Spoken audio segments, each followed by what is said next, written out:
This study was presented by Vika Hoff, and we analyzed our Beat AML data set for older, newly diagnosed AML patients with IDH mutations in order to describe the prevalence and prognostic impact of IDH mutations in this population. This population has been studied a lot in younger patients, but the IDH prevalence increases with older patients, and this is the biggest data set in the older population that we're aware of that has been done. So this study is a retrospective data analysis of the Beat AML Master trial screening data from its inception in November 2016 into May 2023. And in this analysis, we looked at 1,023 patients with newly diagnosed AML, 60 older, and we found that 9.7% of the patients in this cohort had an IDH1 mutation and 18.9% of the patients had an IDH2 mutation.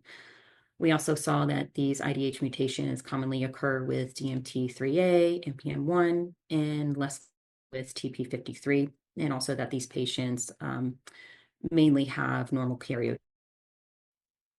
So in order to evaluate the impact of the IDH mutations in older adults, the study focused on evaluating patients for outcomes treated with either low intensive treatments or intensive chemotherapy. The hazard ratio deaths for IDH1 mutated patients treated with a low intensive therapy with the addition of an IDH1 inhibitor was significantly lower than one mutated patients treated without an inhibitor. And the presence of an IDH2 inhibitor did not change the survival outcomes in patients with IDH2 mutations. Again, to our knowledge, this is the largest retrospective study characterizing the older IDH mutated patients. And with IDH mutations in about 27% of the population, this is pretty prevalent for our older populations.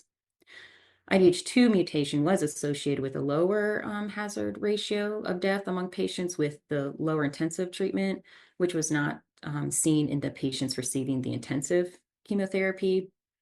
And this high prevalence of IDH mutations suggests that IDH inhibitors used as a single agent or in combination with other low intensive therapies are important class of drugs for this older patient population, since they are the IDH inhibitors are very generally tolerated, and these should be looked in further investigation for treatment of these older patients.